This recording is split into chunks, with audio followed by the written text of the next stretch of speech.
Boa noite a todos, paz do Senhor Jesus, né? Estamos mais um dia aqui de frente com o pastor e um dia todo especial, um dia que nós vamos falar da saúde do homem, um dia que nós vamos tirar as nossas dúvidas, né?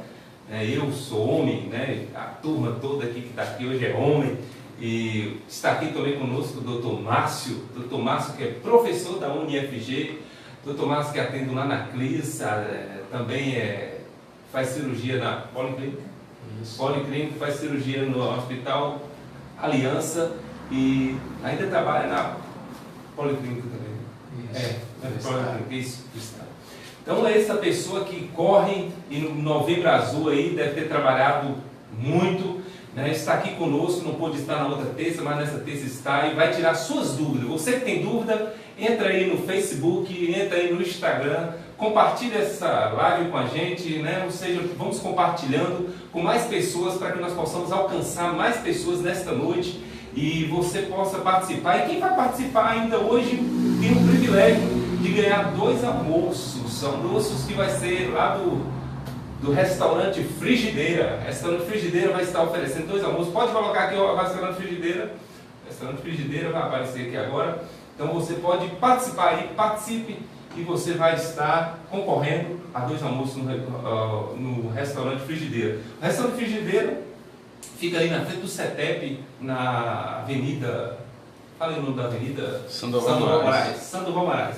Então, um lugar que tem saladas, né? Tem um churrasco fantástico. Então, você que participar hoje, compartilhar, você que estiver fazendo perguntas, você que estiver, ou seja, dando a sua live aí agora, você vai participar e concorrer no final a 2 almoços. Você e sua esposa, você e sua namorada, você e seu irmão, você e seu amigo, seja com quem for, né? Ou seja, então vamos participar hoje. E hoje nós vamos estar falando sobre a saúde do homem. Antes, volta aqui só um minutinho, volta mais. Aí, nós temos aqui também a Baruch, você quer adquirir camisetas personalizadas, né? Camisetas maravilhosas, lindas.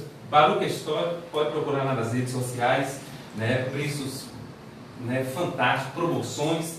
De novo, passa outra aí. Se você quiser assistir também todos esses vídeos, nosso canal no YouTube, tá? Tá aqui, canal Hélio Souza Correia. Então, por favor, vai lá, né? Ou seja, esteja se inscrevendo nesse canal, mais pessoas se inscrevendo aí para participar conosco. Então vamos, para não enrolarmos, vamos começar sobre a saúde do homem. Boa noite, doutor. Boa noite, agradeço pelo convite e a proposta nossa aqui é justamente isso, esclarecer um pouquinho sobre a importância, né, da saúde do homem, principalmente no que diz respeito à prevenção com relação ao câncer de próstata. Muito bem, né? Então, se você tem alguma dúvida, se você tem alguma pergunta, mande para nós. O Dr. Márcio está aqui, né? Ou seja, para esclarecer isso para você, para tirar suas dúvidas, sanar suas dúvidas. Então, por favor, mande as suas perguntas. E eu queria começar perguntando, doutor, quando é o tempo de começarmos a fazer os exames, né, de próstata?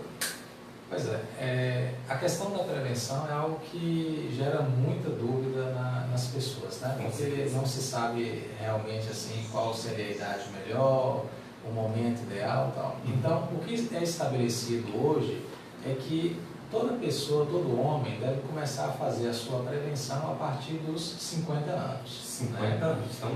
Isso, esse é o primeiro ponto. Então, assim, mas o que a gente tem que levar em consideração é que existem algumas situações que aumentam o risco de se ter o câncer de próstata. Entre elas, nós temos 2 que são mais importantes, ou seja, a questão da história familiar positiva, aí levando em consideração parentes em primeiro grau. Então, quem tem pai, irmãos ou tios com câncer de próstata devem começar essa prevenção um pouco mais cedo, a partir dos 45 anos. E uma outra coisa também que a gente leva em consideração é com relação à questão de raça. Aquele indivíduo que é pertencente à raça negra, essa prevenção também tem que começar um pouco mais cedo, ela tem que começar a partir dos 45 anos. 45. Isso por causa de um fator genético. O que se sabe, o que os estudos mostram é que esse grupo em si, ele teria uma maior predisposição a ter câncer de próstata e normalmente esses cânceres eles tendem a ser um pouco mais agressivos do que o restante da população. Então, recapitulando essa prevenção, né? Ou seja, nós temos que começar aos 50 anos, Isso. né? E, então, os 50 anos seria A para toda população a geral, população isso. geral. Mas aí tem As os atenuantes, exceções, né? né? Pessoas que já tiveram, né? História de câncer de História de próstata na câncer de família família. ou pertencentes à raça negra tem que começar um pouco mais precoce, a partir dos 45 anos. Então, 5 anos a menos, né? Exatamente. 45 anos. Bem lembrado aí. Então, olha que coisa interessante. Interessante a gente ouvir isso, porque os brancos têm o problema de câncer de pele, né? Sensível, né? A pele mais sensível, enquanto os negros, né, caem nessa malha aí, né? Então, não sabemos aí por que, né? Não tem um estudo, né, científico assim, mais fechado, tem não sobre a raça negra? Isso, é mais a questão genética mesmo. Genética. De um gene em si que predispõe a esse grupo ter um câncer de próstata e que ele seja mais agressivo do que o restante da população. O que é a próstata, doutor? A próstata, na realidade, ela é uma glândula, né? Ela é uma glândula que é responsável pela secreção do que a gente chama de líquido prostático. Podemos mostrar aquela imagem aqui? Pode. Vamos mostrar aquela imagem. Só aperta F5. Então, Exatamente. Então, para ficar melhor, essa estruturazinha em vermelho aqui, né? Que vocês colocaram. Isso seria então uma próstata no homem. Essa próstata, o que se convencionou é que ela tem cerca de aproximadamente 20 a 25 gramas, né? Que seria a mesma coisa relativa ao volume dela. E qual seria a principal função dessa glândula, então? Seria a produção do líquido prostático. Esse líquido prostático, por sua vez, ele teria o quê? Ele teria a função de fornecer principalmente volume ao esperma, né? A produção do espermatozoide. E com ele algumas substâncias que irão nutrir esses espermas em si. Tá? Posso voltar? Sim. E quem fez vasectomia? Porque o esperma ele não produz o líquido, Sim. mas não produz o esperma. Sim. Tem alguma? Não. Isso Nada? daí é uma coisa que os homens ficam muito preocupados, né? Quem foi submetido à vasectomia tem um risco maior de desenvolver câncer de próstata? Não tem nada a Não tem ver. nada a ver. Tá? Esse Esse é o primeiro ponto. Né? Porque, na realidade, o espermatozoide, a origem dele da espermatogênese em si, se dá no testículo, né? Como está mostrando a figura. E o que você faz justamente quando realiza a vasectomia é justamente ligar esse ducto, né, seminal que ele está mostrando, né? Que é o ducto deferente na realidade. Né? Você corta esse caminho aqui. Qual é vai... dele? Você quer ficar aqui desse lado? Fica desse lado. É justamente Explica pra gente. essa estruturinha aqui que vai conduzir o espermatozoide que é produzido aqui até a esterilização dele pela alveola aqui. Então o que a gente faz na vasectomia é somente ligar essa estrutura, né, que na realidade é o ducto deferente. Então assim... É um em cada testículo. Exatamente. O que você vai criar é uma barreira de passagem impedindo com que o espermatozoide transite durante essa estrutura aqui. Então, assim, ele não tem associação, a vasectomia não tem associação, não aumenta o risco de câncer de próstata. Tá? Então, assim, a única função da próstata seria basicamente isso, entendeu? Produção desse líquido prostático em si. Tá? Mas, assim, como toda a estrutura dentro do corpo, isso daqui é uma estrutura onde você tem, obviamente, uma atividade celular muito intensa, muito grande.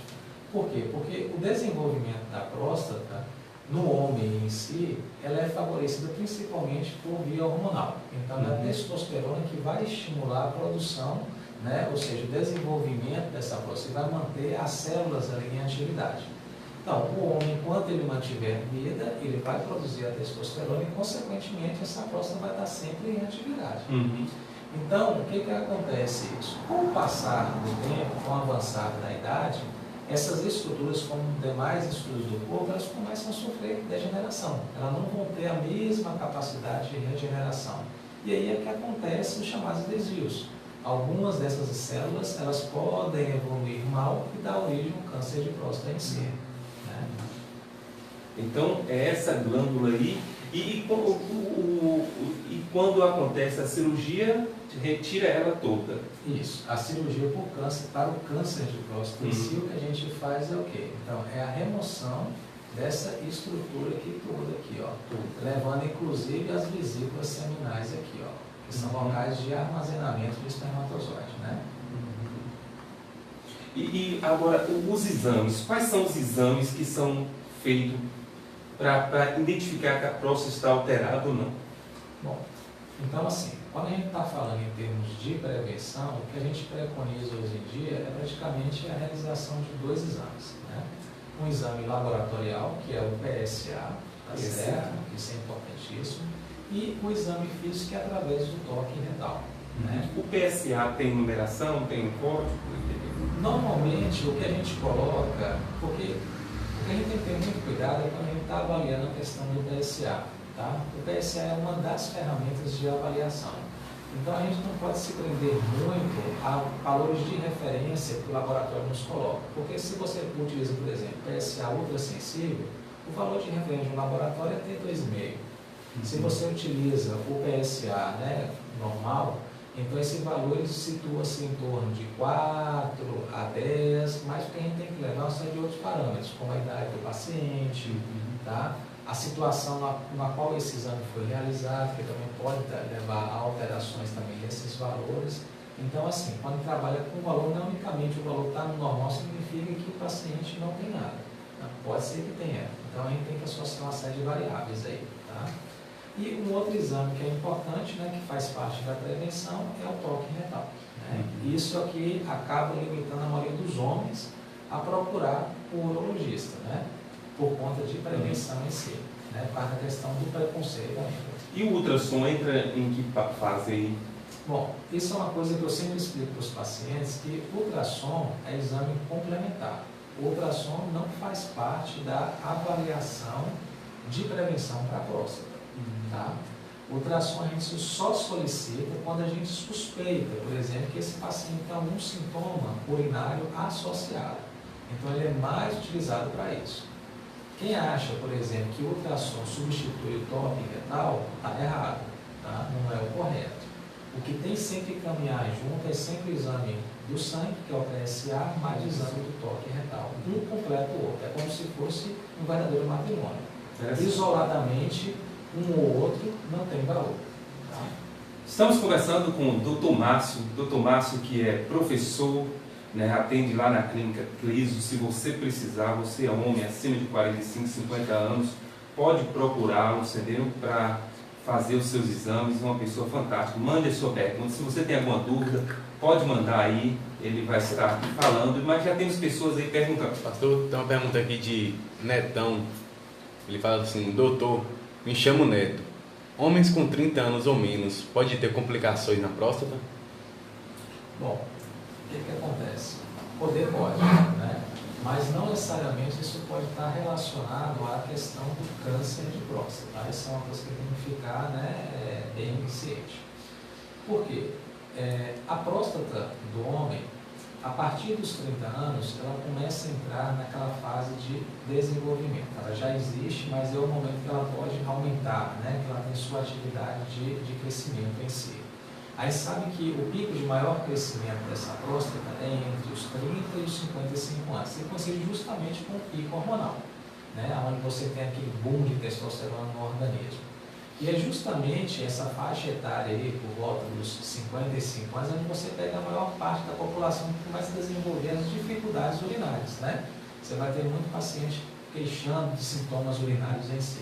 E pacientes mais jovens, principalmente aqueles que têm, né, uma vida sexual mais ativa, eles podem desenvolver outras afecções da próstata, principalmente quem chama de prostatites, que são inflamações da próstata que podem muitas vezes simular uma infecção urinária ou até mesmo alguns outros sintomas relacionados ou muito parecidos, como se fosse uma hiperplasia prostática benigna, que é somente o crescimento da próstata. Tem mais alguma pergunta? Tem uma pergunta, mas é bem parecida, pastor. Cássio, ele fala que homens com menos de 40 anos ou até jovens com 20 pode ter. E quais são os exames aconselhados? É aconselhado somente após os 40 ou também antes é aconselhado fazer? Se a pessoa quiser. Se ela quiser fazer. Aí é questão mais pessoal, né? em termos assim, obviamente se for o desejo dela, a gente não pode contra isso, né? Porque é a questão de saúde dela, tá assim, querendo procurar algo a mais. Mas em termos de orientação, de prevenção, fica justamente naquela faixa etária que a gente discutiu. Pode falar. Doutor, Márcia Guedes está fazendo uma pergunta aqui. Qual a finalidade do exame PSA total? O PSA total, ele entra no rol do exame preconizado, né, que é o PSA. Porque na realidade, quando você trabalha com PSA, a gente trabalha com 3 frações dele, né, praticamente. Que é o PSA total, o PSA livre e a relação entre o livre e o total. O que a gente utiliza muito para poder fazer a avaliação é justamente o PSA total, que é aquele PSA que está em circulação ligado a alguma proteína do nosso organismo. Tá? É esse PSA que a gente se baseia para ter essa noção se existe alguma possibilidade de alteração ou não relacionada à próstata em si. Por quê? Porque o PSA ele é produzido basicamente pela próstata. Embora eu vou colocar aí o quê? Aproximadamente aí 90% desse PSA. Embora existam algumas outras estruturas que produzem ele mais em menor quantidade. Por isso que ele se torna um exame que é muito específico da próstata em si. Tem uma pergunta aqui de Tiago Barcelos. Ele fala assim: doutor, boa noite. Todo homem desenvolverá a andropausa? Bom, isso daí é algo também que o pessoal preocupa muito, né? A andropausa, para quem não sabe, é a menopausa do homem, né? Então, assim, não necessariamente todo homem irá desenvolver a andropausa, tá?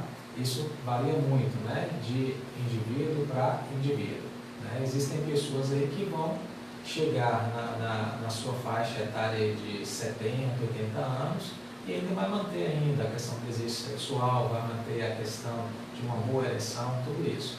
Já existem outros não, outros vão, né, ter essa quantidade hormonal diminuída, seja por algumas outras questões, algumas outras doenças associadas. Mas a questão da andropausa, não necessariamente todo homem vai desenvolver. Eu colocarei uma parcela muito pequena de homens que acabam evoluindo para isso, com necessidade de reposição hormonal. Né? Você, o senhor já é médico há quantos anos? Eu já exerço a medicina desde 2010. Nesse período aí, essa questão do preconceito, as campanhas têm melhorado, né? Como é que tem sido essa questão do preconceito do homem, né? Porque o homem tem esse preconceito. Sim. Bom, isso é um dado muito importante pelo seguinte, porque o preconceito, embora a gente tenha observado que isso tenha ficado um pouco para trás, né, no passado, mas ele ainda é forte ainda entre os homens, né? As campanhas hoje em dia, elas estão sempre buscando quebrar esse tipo de imagem, né? De que o homem ele não pode ser submetido a um determinado tipo de exame, no caso o toque retal, porque isso vai afetar a masculinidade dele. Isso que a gente observa na maioria das vezes em consultório, né? A maioria dos homens que procuram um consultório, ou eles são arrastados, vamos assim dizer, pelas companheiras, que são as principais incentivadoras, ou pelos próprios filhos, né? Que enxergam isso, a necessidade, né? Bom, agora, o que a gente observa é que a procura, embora ela tenha aumentado, mas o que nos deixa um pouco mais satisfeitos é que a mentalidade, por exemplo, do jovem de hoje, ela é uma mentalidade muito mais aberta para a necessidade de prevenção em termos de saúde de maneira geral. Tá? É diferente da mentalidade, por exemplo, do meu pai, do meu avô, entendeu? Que pensavam totalmente diferente. Primeiro porque eles acham que homem não pode adoecer. E segundo que doença é sinal de fraqueza no homem. Interessante. Né? E se o homem adoecer, tudo para, porque ele acha que ele tem que ser o provedor, né, da família, e se isso não acontecer, a família vai cair, né, em algum tipo de ameaça qualquer. Então, assim, isso está mudando. Tá? Agora, o preconceito ele ainda existe, tá? É tanto que, a partir desse ano, a própria Sociedade Brasileira de Urologia está procurando mudar um pouco mais o enfoque com relação à saúde masculina, né? Vamos dizer assim. Eles já estão lançando campanhas hoje tentando abordar a população mais jovem, principalmente a adolescência. né, para chamar sobre a importância de manter esse vínculo, seja com o urologista, ou seja com o seu médico de preferência ou médico de família, né, principalmente para dar os primeiros passos com relação à orientação sexual, com relação à importância de se prevenir durante as relações, o uso da camisinha, e principalmente informações a respeito, por exemplo, de doenças sexualmente transmissíveis. Né? Eles estão querendo fazer com que essas campanhas se transformem como se fosse, por exemplo, o que hoje já é preconizado, por exemplo, com a saúde da mulher.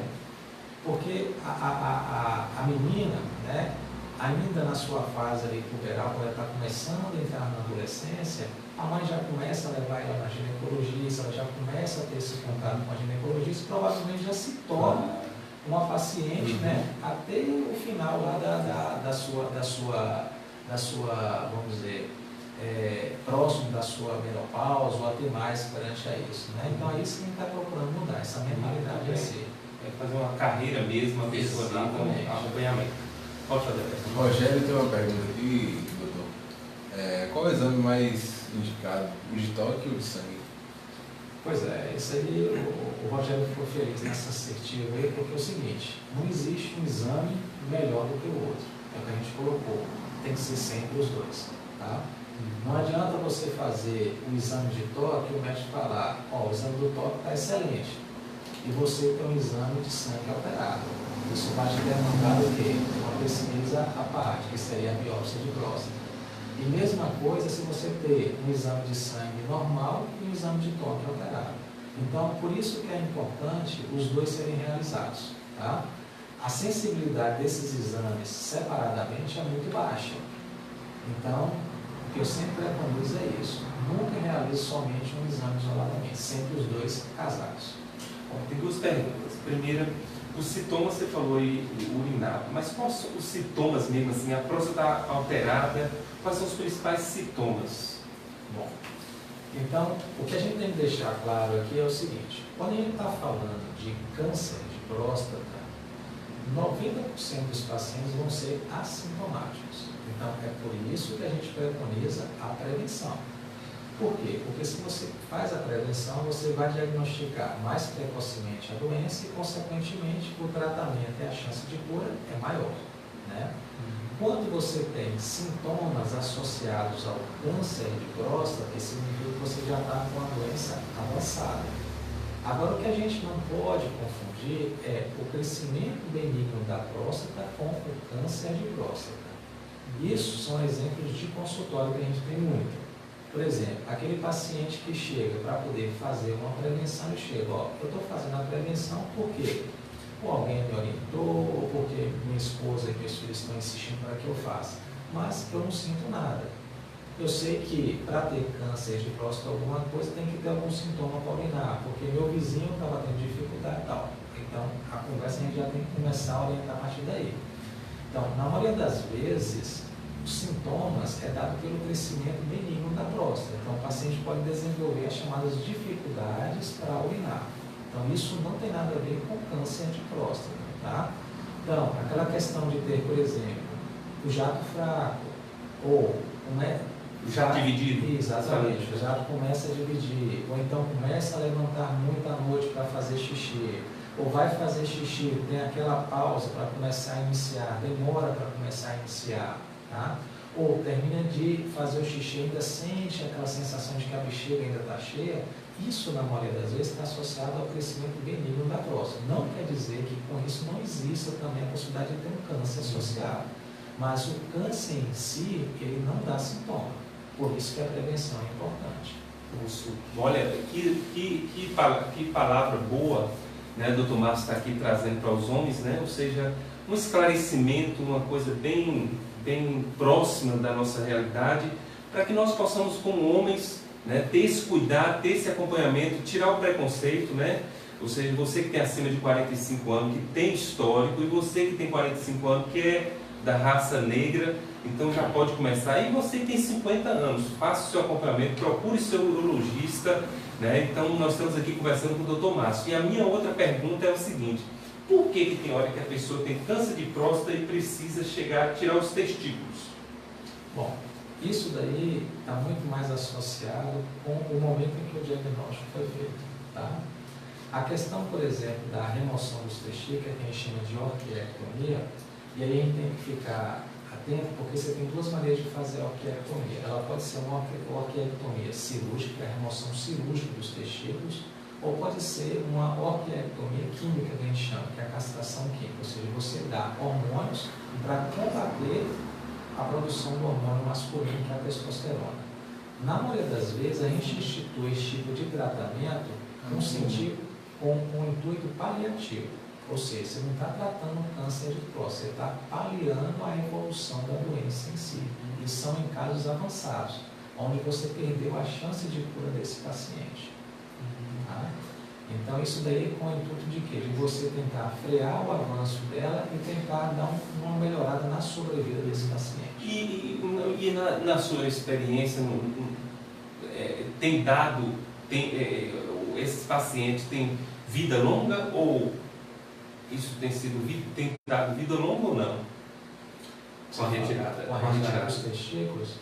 Ó, o que a gente sabe, por exemplo, próstata, ou talvez seja até um eufemismo da minha parte, mas assim, se a gente pudesse escolher um tipo de câncer, talvez o câncer de próstata fosse o melhor tipo de câncer para se ter.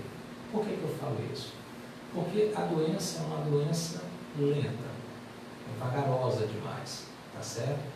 Se a partir do momento que eu dou um diagnóstico precoce, se eu fosse esperar essa doença se manifestar ou dar algum tipo de sintoma, isso levaria provavelmente de 15, né, até 20 anos. Então, assim, eu tenho uma janela grande para poder tratar esse paciente. Isso não quer dizer com isso, por exemplo, quando você dá o diagnóstico, a pessoa vai esperar isso. Obviamente que não. Né? Então, assim, o que acontece? A questão da sobrevida em si, quando você faz a realização da orquiectomia, que não é um tratamento curativo, mas um tratamento paliativo, obviamente você consegue frear essa evolução da doença. E com isso você consegue ter algum ganho de sobrevida, né? Talvez uma sobrevida, aí, vamos dizer, em 5 anos, porque eu estou falando de doença avançada já, né? É uma doença que provavelmente já está tendo acometimento ósseo, até mesmo de outras estruturas, né, no organismo. Olha, nós temos uma pergunta ali, mas eu fiz essa pergunta porque teve um senhor que eu conheci, ele foi para São Paulo, fez o tratamento e lá a junta médica falou, não, tem que castrar. Agora a gente só faz esse serviço aí, essa palavrinha que você falou, OX, né? Essa palavra difícil. Então só faz com a assinatura dos filhos, né? Então os filhos foram, não, nós queremos o Pai Nosso vivo. E aí ele fez, né? Estava todo cara, sarou, o Senhor sarou, né? Morreu de acidente, mas ele falava com os filhos, vocês acabaram com minha vida. ele olhava para os filhos e falava assim, vocês acabaram com minha vida. É interessante, pode falar. Vanessa Pimentel tem uma pergunta aqui, doutor. O que o senhor aconselha aos homens para perder o receio do exame? Bom, isso daí, a primeira coisa é conscientizar, né? Eu acho que essa é a principal coisa que a gente tem que fazer, é conscientizar mesmo, né? A gente tem que tomar para nós essa importância de que a gente adoece, nós não somos diferentes de nenhum outro grupo, principalmente o grupo feminino, né? Que muitos falam assim, não, mas a mulher só vive no médico procurando, não, mas ela está certa, ela vive porque ela tem que se prevenir mesmo. Então a gente tem que tomar isso também para a gente como nossa realidade, né? A gente tem que procurar justamente a questão de realizar as prevenções, seja para controle, por exemplo, de um diabetes ou de uma hipertensão, ou qualquer que seja a patologia em si, para que a gente possa chegar com uma velhice saudável, chegar bem e viver bem. Porque se você chegar mal, não é só você que vai adoecer, você vai acabar prejudicando toda uma estrutura familiar, né? Tem alguns jovens, né? Você falou dos jovens, né? Fazer um acompanhamento com esses jovens, mas tem alguns jovens que falam, na minha época já vai ter aparelhagem, né? A ciência vai estar, não vai precisar um exame de toque, né? Dá ali uma imagem, né? Uma imagem só figurativa, mas para a gente, né? Ou seja, é algo tão simples, né? Nós somos seres humanos, isso não vai mudar nada em nós, não vai mudar nada na sua personalidade, quem você é, de forma nenhuma. E nós fazemos um apelo aqui para todos os homens que estão nos vendo neste momento, estão nos ouvindo, né, que você possa procurar seu médico. Procure, entendeu? Não tenha medo, é a doença que mata. Quem mata não é o preconceito, quem mata é a doença. Ou é a doença, isso, pode me confundir.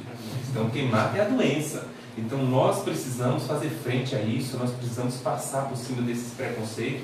Nós já estamos no ano 2019, né? Falta poucos dias para 2019, e a gente ainda assiste pessoas ainda relutando contra isso de forma nenhuma, né? Nós precisamos, por isso nós estamos aqui com esse programa aqui. Você vai ter para tirar suas dúvidas, para estreitar, entendeu? Para que você possa se esclarecer como ser humano, como homem, né? Nós temos na igreja, a igreja muitas vezes tem muitas pessoas preconceituosas, né? Então isso nós queremos estamos sempre fazendo esse tipo de palestra em todas as áreas, para que possa estar rompendo com isso. Até com o médico, né? Tinha muitos crentes que antigamente que nem médico, que achavam que Jesus era o médico, não precisava de médico não, né? Tinha, muito isso era passado, mas nós estamos hoje em 2018 e nós precisamos ser pessoas conscientes que nós adoecemos, esse corpo aqui é matéria, esse corpo adoece, nós precisamos cuidar dele. E aí eu queria que você falasse sobre prevenções.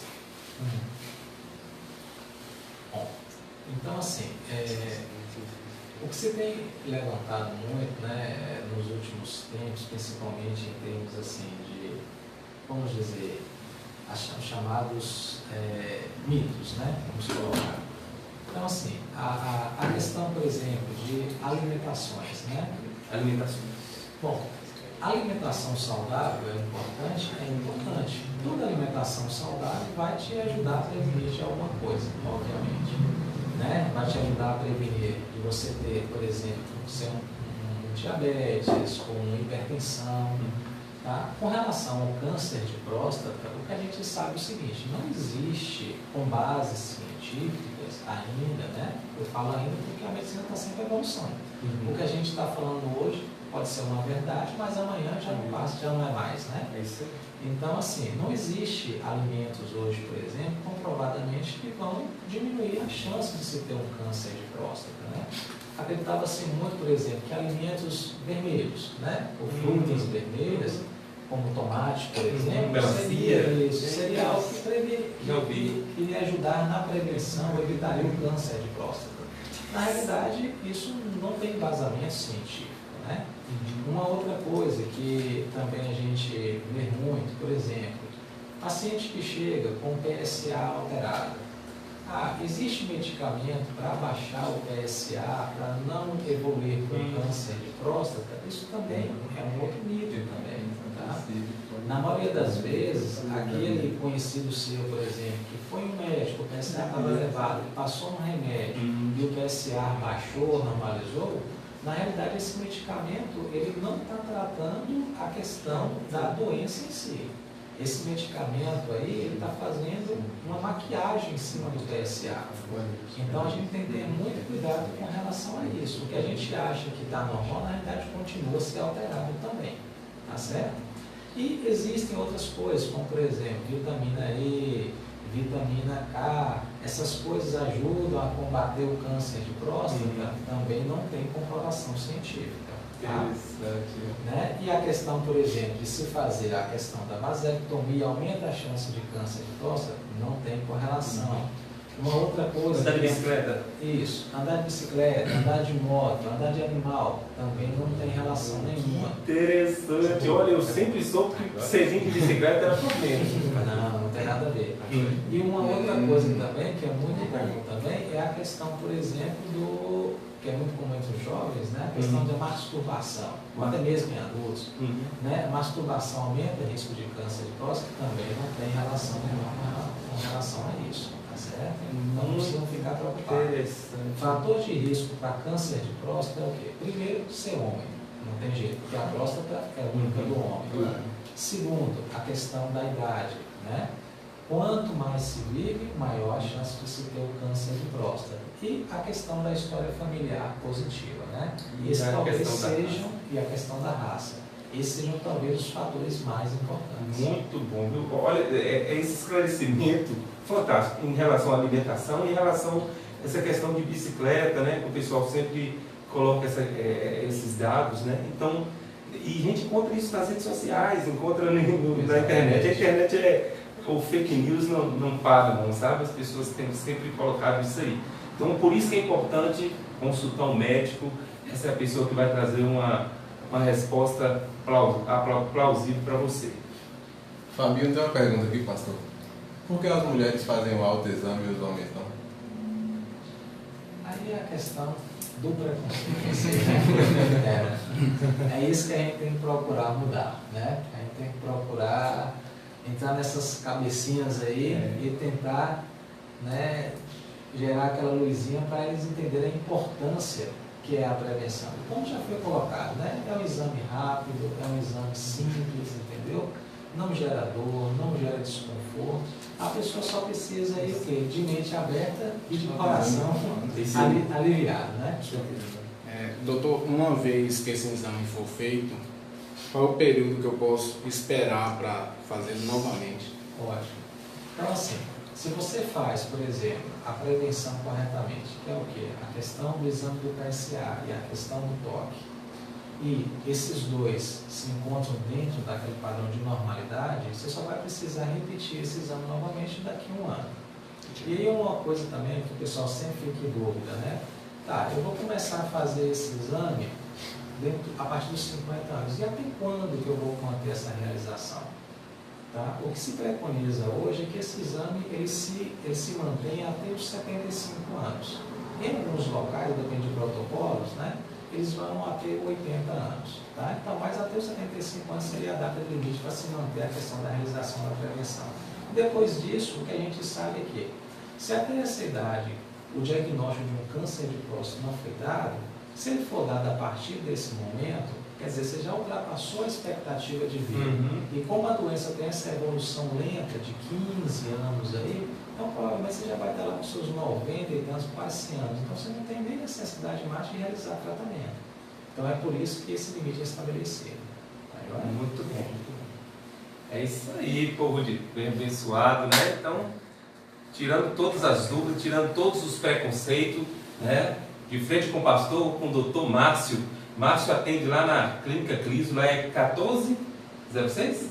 3452? Isso, 3452-1406. Então, pode ligar, né, marcar, ele tem agenda lá. Então, procure, né, um doutor, um médico. Então, está aqui um urologista e você pode estar marcando. Tem muitos comentários, pastor, parabenizando pela iniciativa do programa fazer esse tema. Isso aí, muitas gente. Mulheres comentando a importância.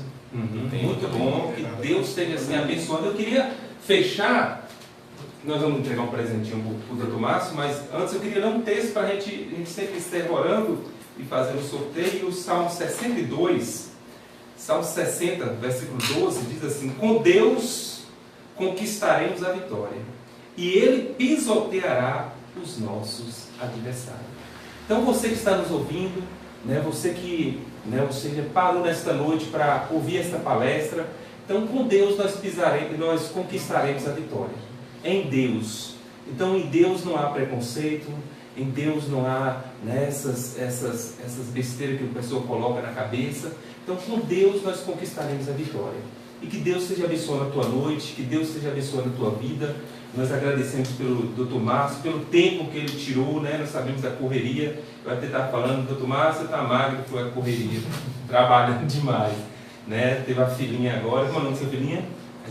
Isabela. Tá? Um abração aí, né, para sua esposa, Isabela, que Jesus, né, abençoe grandemente essa família, esteja guardando aí, protegendo, e que abençoe o seu trabalho, doutor. Obrigado por ter vindo, obrigado por ter estado aqui conosco. Tá? Pode pegar aí o presente. Que Jesus abençoe a tua vida. Né? Nós queremos. Fica a nossa lembrancinha aqui, tá bom? De frente com o pastor. Que Jesus abençoe a sua vida. Nós vamos orar, né? E agradecer pela sua vida, pela sua vinda aqui. Né? Ou seja, todos os homens lembrem, né? Ou seja, Novembro Azul não é somente o mês de novembro, mas todos os dias, né, do ano, procure o seu urologista. Uma vez por ano. Faça o seu acompanhamento, né, sem preconceito, mas que você esteja tendo saúde, vivendo com saúde, tá? Que Jesus abençoe a tua vida. Deus, eu te louvo e te agradeço por este dia, te agradeço, Senhor Deus amado, por estarmos aqui, pela vida do Dr. Márcio. Que o Senhor esteja abençoando o teu filho, o seu trabalho, suas forças. Deus, muito obrigado por todas as pessoas que participaram, que nos ouviram. Jesus amado, que o Senhor continue abençoando, Pai, onde esse chegue, Pai, Senhor, a nossa voz, a nossa imagem. Que o Senhor esteja abençoando cada lar, cada família, no poder do nome de Jesus. Amém. Amém. Vamos fazer o sorteio? Bora lá. Lembrando, amanhã, quarta-feira, nós temos culto. No domingo, 9 horas da manhã, nós temos escola bíblica. No domingo à noite, nós temos o culto. E sábado, às 18h30, nós temos culto jovem. Então, venha participar aí. Ministério Paz e Vida, Avenida Santos Dumont, 855. Vamos lá. Quem foi? Número 9, Netão. Netão, olha, Netão que está sempre aí. Netão é lá da Filadélfia, né? Eu gosto de chamar ele de Manel, né? É o meu tocador lá. Que Deus abençoe, Neto. Jesus te abençoe. Pastor, lembrando que tem que pegar aqui com a gente o valezinho, antes de ir lá. Aí vem buscar na igreja o vale. Olha, está próximo da sua casa, próximo mesmo. Você vai andando para a sua casa, porque é bem próximo da sua casa, no Santo Antônio, você mora.